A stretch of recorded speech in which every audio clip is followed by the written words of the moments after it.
Hello, I'm Jessica, your Up North agent. I am a licensed realtor in the state of Minnesota, Wisconsin, a real estate investor, and an Up North enthusiast.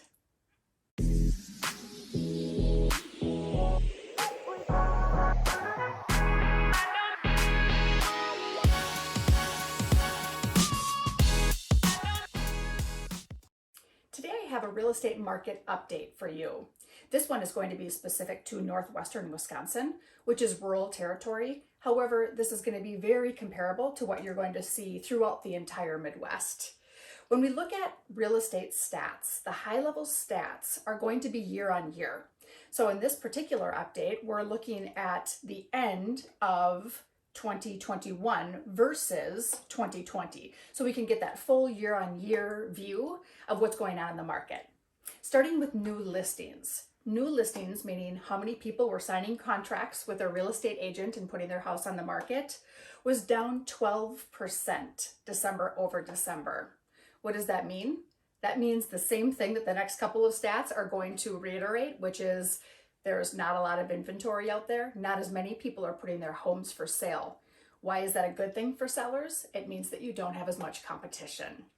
Why is that not a great thing for buyers? It means there's not as much inventory and there's a lot of competition. So as we look at the scale, as it tilts between a buyer and seller's market, it still is on the side of a seller's market. However, we're seeing with each month that's starting to balance a little bit more. Active listings. If you were to look on edanarealty.com today in Northwestern Wisconsin, how many listings are active? That you can go and take a look at those properties, that's down 22%.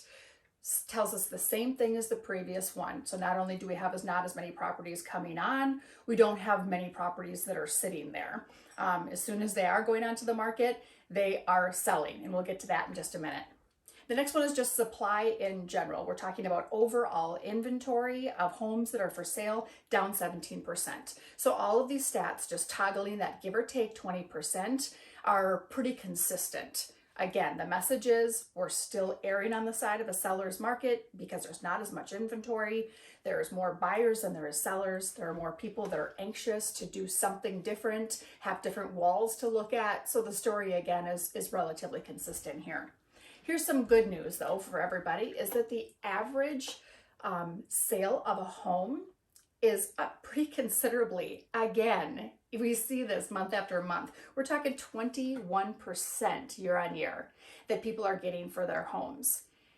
In December specifically, in 2021, we saw that the average home price was $277,000.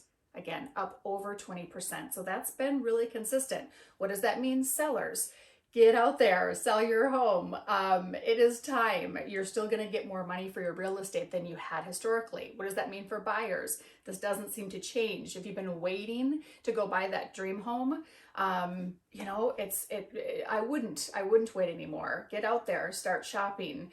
We're not seeing that prices are coming down at this point. The last stat that we look at in the real estate market is days on market. How many times from the time, again, that contract is signed and the sign goes up in the yard until the sign comes down in the yard and that it's no longer available on the market? It's down 12%. That is a big number. So for individuals that think about the selling process and having to hide the kids and hide the dog and clean the house and cover the dishes because their house is listed for so long, having to bury the statue in the backyard, that's not the case. When homes are going for sale, we have a lot of buyers for those homes. They're coming off the market quite quickly. The process is quite seamless. I'd be curious to see what you think about what's going on in the market right now. And does that change, hearing those stats, how you feel if it's a buyer-seller's market, or does it make you consider potentially putting your home up for sale? Go ahead and jot it in the comments section. I'd love to see what you think. If you have any questions specific to the real estate market in Northwestern Wisconsin, Wisconsin in general, or Minnesota, or if you have questions about buying or selling or property investment, I'd love to help you out. You can look me up in the show notes to find my website, and I'd love to work with you. Otherwise, I will see you on the next episode. Thanks for watching.